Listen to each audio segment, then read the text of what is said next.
we present My Word. A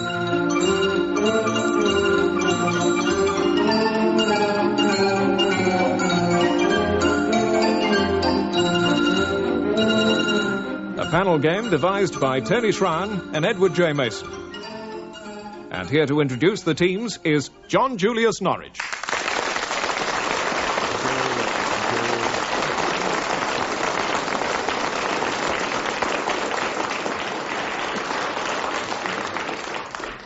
Thank you. Our teams for this week are Dilys, Powell, Antonia, Fraser, Frank Muir and Denis Norden. First, a round of impromptu remarks. Can you describe the circumstances in which the following off-the-cuff remarks were made? Frank. Good morning, gentlemen both. Never heard that. Who said that, when and how? It's a very good line, that. Good yeah, morning. it's very good, isn't it? I think it could be the introductory remarks made on the first programme of breakfast television. But if you're right, if you're proved to be right in May 1983, I'll give you a bonus mark. Does anybody know? Difficult question. Livingston and Stanley, the third party. Not even, no. It's said to have been the ironic greeting given by Queen Elizabeth I to a deputation of 18 tailors who came to see her at Greenwich. Well, there it is. Now you know. Antonia. You will always be fools. We shall never be gentlemen. Well, that was clearly said in summer 81, just after Wimbledon, by the McEnroe party to the umpires and the spectators.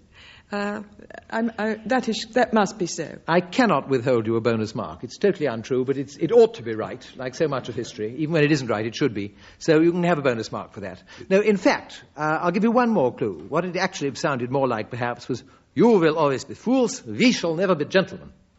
Aha! I'm getting a clue. Something... He was speaking continental. Yes, and I think it was a little German, yes? Yes. The Kaiser... No. That sort of person? That sort of date, but not that sort of person. Baron von Richthofen. Well, actually... Hindenburg. It's all rather hard because we don't actually know the name the of the German gentleman who said it. It was a German naval officer who said it to Admiral Lord Fisher at the end of the First World War, summing up, as he thought, the whole of the past 4 years in one pithy sentence. But the McEnroe idea is a lovely one, and you certainly have your mark. Dilys. The McEnroe one should go into Debret. Probably will. Dilys. Who said, and in what circumstances, thank you, madam, the agony is abated? Dilys. Dilys. Well, I think it might have been James Bond on returning from Libya. Being offered a drink by somebody. Otherwise, I don't know, James Bond. Try Macaulay at the age of 6. At the age of 6? Having had coffee spilt over him and the lady saying, how are you feeling now? Without any prompting from anybody, I say it's Macaulay.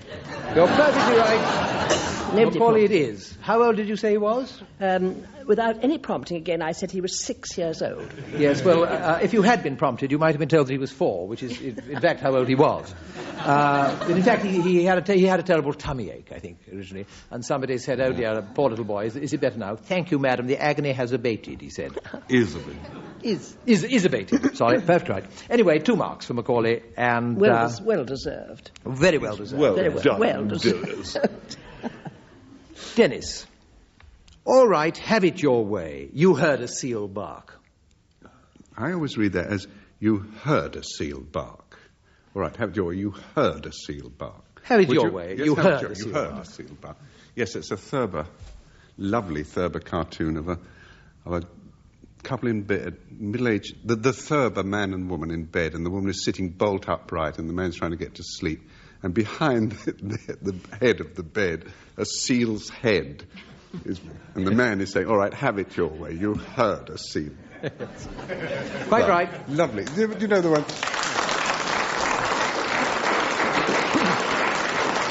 He's got that lovely thing of hitting the nerve. There's one where there's a man. This is a simple drawing. A man with a table by a table lamp trying to read, and there's a woman just dusting the table lamp as she's reading. She's saying, "George, what do you want done with your remains?"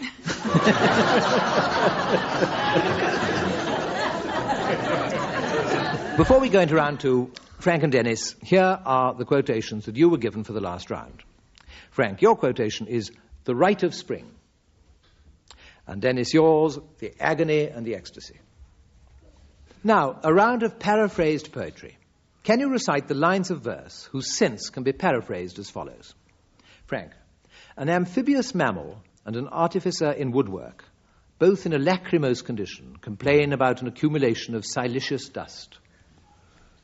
It's the bivalve and the carpenter, isn't it? The walrus. The walrus and the carpenter. The oyster. I got confused with the oysters. Yes, it's the walrus and the carpenter, and they get very upset at quantities of sand.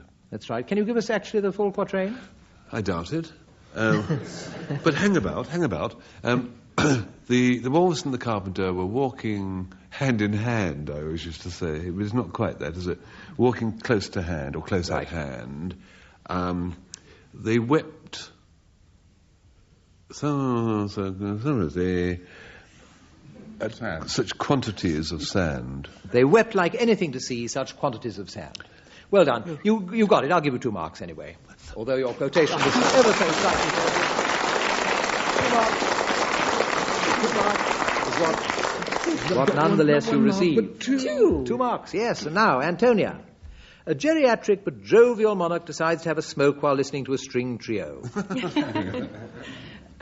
Old King Cole was a merry old soul. A merry old soul was he. He sent for his pipe, and he sent for his bow, and he sent for his fiddlers 7. Well done. Okay. So it's rhyme with heaven. But yes, I think we usually say he called for rather than sent for. But this is a totally unimportant detail. That's a textual reading which is now completely out of date. Yes. I see. All right, I stand completely corrected. uncalled for as well. I stand corrected and give you 2 marks. Dilys. A bell rings and cows moo as a tired agricultural labourer heads for home in the twilight. The ploughman tolls whatever it is. The ploughman... No, the ploughman doesn't toll anything. No, the something other tolls... Homeward plods. Ploughman homeward plods. No, but how does it begin? The curfew tolls. Knells the toll of dousing pie. Yeah. The ploughman homeward plods his weary way to something or other and to me. Well done. That's it. Gray's elegy. As you didn't say, but I'm perfectly certain. Do you know it doesn't work, the farmyard details? Yeah. Well, clouds don't low at that particular time.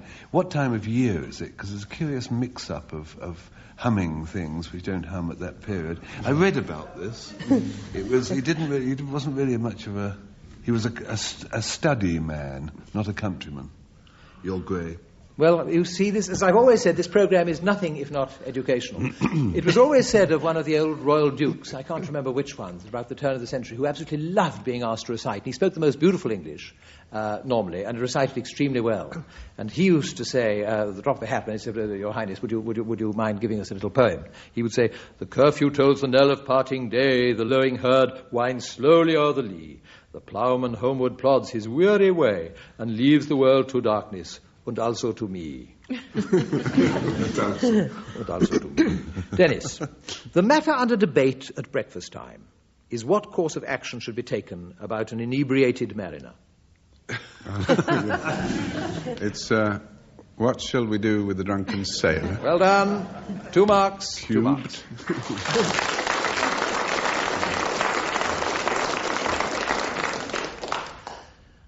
Now for a round of mandatory monosyllables. Can you, in a sentence of at least 20 words, describe or comment upon the following, but using words of 1 syllable only? Frank, the smile on the Mona Lisa. I've forgotten what was supposed to do. You've got to describe it in words of 1 syllable only, at least 20 words. The smile on Mona is... One mark gone. Why? Mona is 2 syllables. The smile, what you said, is not a smile if you look. And if you ask me, it is more like a deep, sad smirk.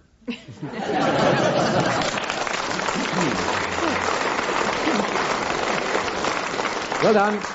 1 life lost, 1 mark gained. Antonia, the basic rules of croquet. Take a ball and hit this ball where I show you. Do not hit this ball. Another sentence. All right. No. Semicolon. Do not hit this ball, as I said till Frank Interrupted. where I show you not. For there are hoops. Good hoops, through which you must go just like life. Oh, very nice. You've got not only the basic rules of croquet, you've got a basic rule of life. Ladies speak in forked tongue. 2 marks. Dilys, an attack of cramp. Cramp is apt to strike 1 leg or 2 late at night when one is in bed. The thing to do is to get up and stand first on 1 leg. Oh, now we're in trouble. Stand on 1 leg. Then on one arm. Then go back to bed.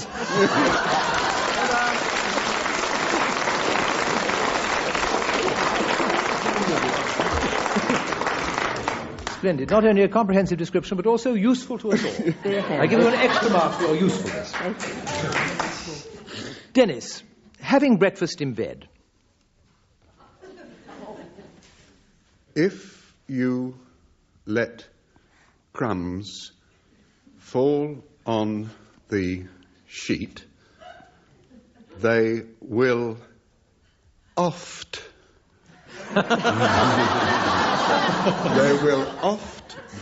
be there when you go to bed at night. A very good point. A very good point. It's Yes. worth I think you making, made I your thought. point succinctly. I think it was time it was said. And deeply true. It needed to be said.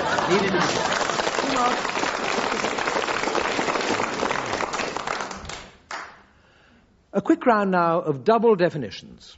What one word has 2 different meanings, not necessarily with the same pronunciation, which can be defined as follows. Frank, mutually to arrange and a musical performance. Concert. And Concert. well done, concert and concert. 2 marks. Antonia, to study intently and a cutaneous aperture. Pour and Poor. and pour. Pour and pour. Well done, pour and pour. And together they make a tropical fruit.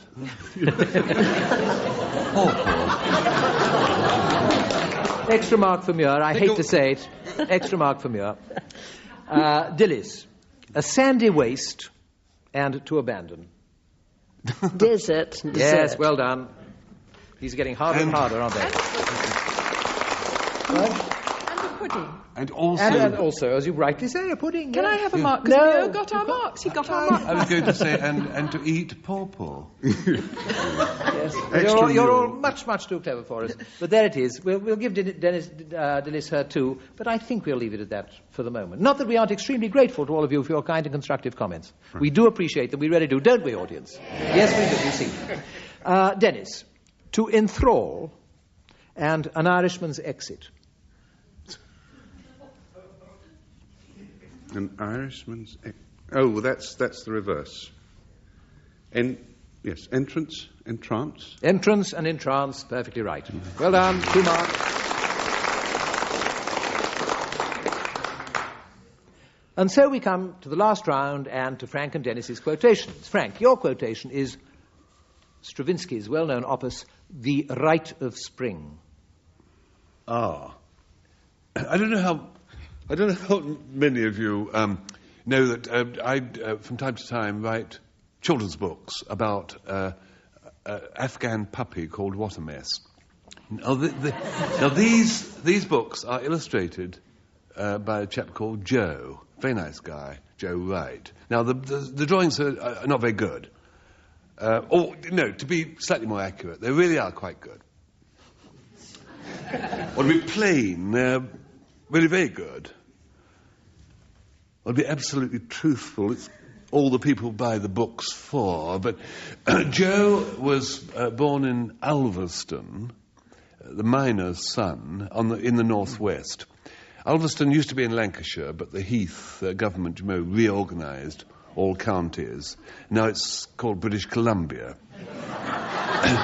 Now how Igor Stravinsky came to write this marvellous opus is really deeply semi-fascinating, because it's to do with Joe. Igor Stravinsky was, of course, Russian, and his father was a very bad opera singer, and his father actually sang half the title role in Igor the Terrible. He wasn't Igor. So his father tried to put off young Igor's interest in music and tried to set him to the law. But Igor would have none of this, and he wanted to write music. Father, he said in Russian, I want to write music. And then he went to Paris, allegedly to study law, and there met this strange flamboyant character who put on ballet, who had a Russian mother and a Welsh father. His name was Di. Well, Diaghilev it was. It was Diaghilev who asked this young lad if he would write a piece for Diaghilev's ballets, because Diaghilev was very worried. His ballets were doing terribly well. Nijinsky was leaping so high and long that the Paris authorities were thinking of charging him landing fees. And Pavlova, his ballerina, had a pudding named after her. It was kind of meringue stuffed with pawpaw. So her name was on everybody's lips. And he said to this young composer, I am tired of these big ballets. Go and write me a minor work.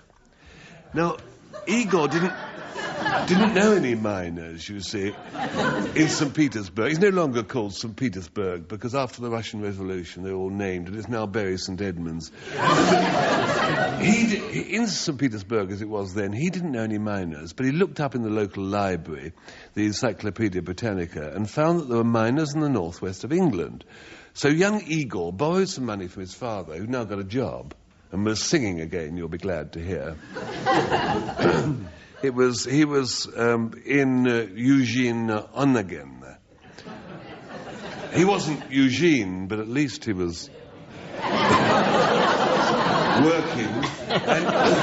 And he borrowed the rubles from his father, and he went to Ulverston in Lancashire. This is 30 years ago, as it was Lancashire then. And he resided with Ernest and Dolly Wright, Joe's parents.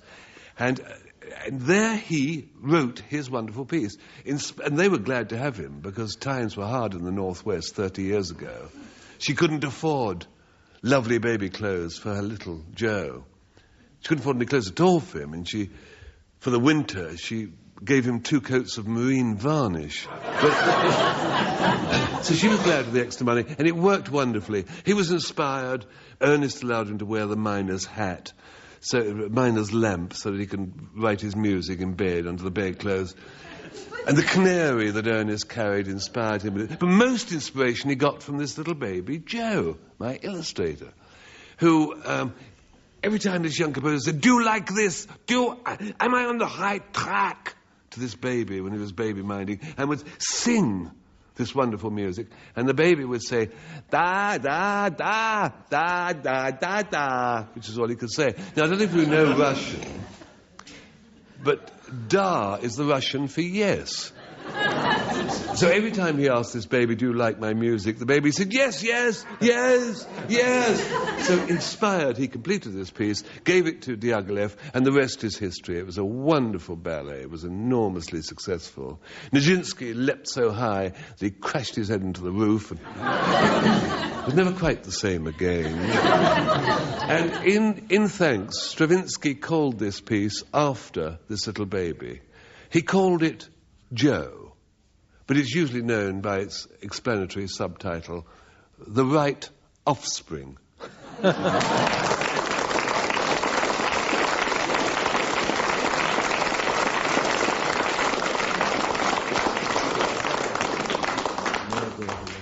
Your turn now, Denis, with the Agony and the Ecstasy.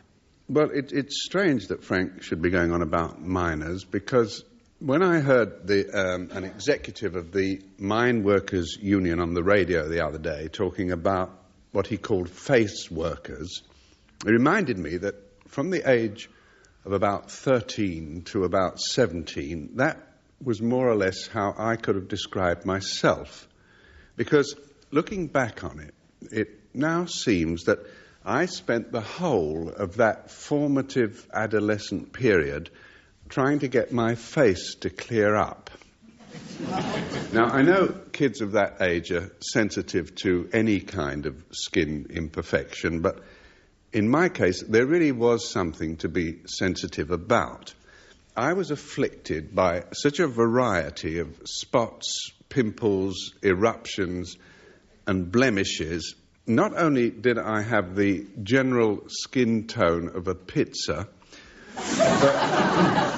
but what with all the lumps and the swellings, on a bad day, I resembled nothing so much as a particularly clumsy beekeeper. So, as you can imagine, by far the greatest part of my youth was spent worrying about my complexion. I tried ointments, I tried lotions, I tried sun lamps, sulfur tablets. For a time, I even considered wallpaper. But nothing seemed to help. Then, just when I was quite seriously contemplating establishing a movement to popularize the yashmak, I came across a magazine article that said the best thing for improving the complexion was frequent and liberal applications of egg white. Well, if there is one rule that I now recognize has applied throughout my life, it's that every major idiocy I've ever committed has been as a result of something I read in a magazine. And it was certainly true of what happened with that egg white advice. You see, what you have to bear in mind is that as a youth, I was not only what they used to call in those days a spotty Herbert, I also qualified for that other descriptive title of that time, useless Eustace. Because having finally managed to extract the whites of 2 eggs, which is not easy when you're trying to do it with a tin opener, but having got it, I smeared the glutinous substance all over my cheeks, mouth area, and forehead.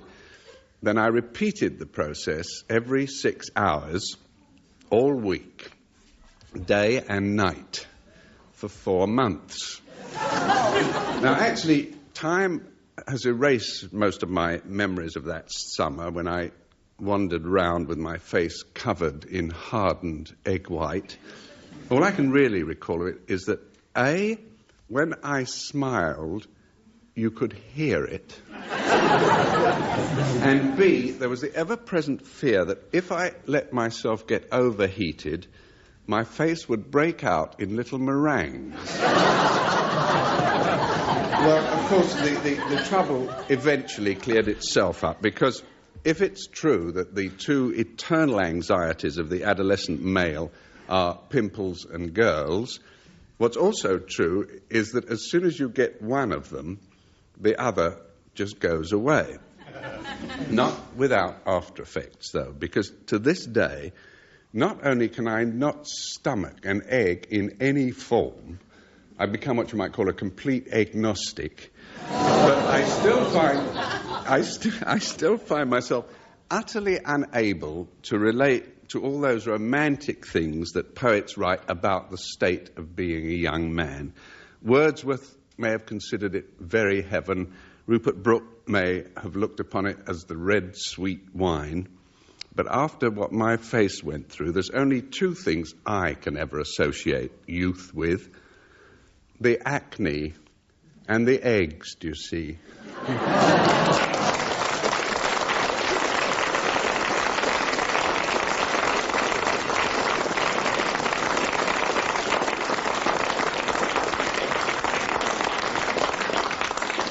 Well, ladies and gentlemen, I see from the score sheet that Frank and Dilys are this week's winners.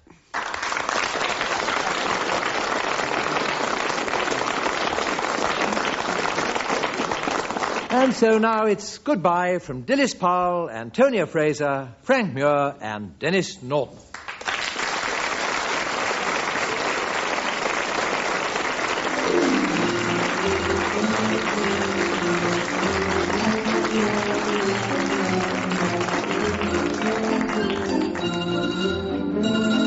In My Word, the chairman was John Julius Norwich. The questions were compiled by Peter Moore, and the programme was produced by Tony Schreier.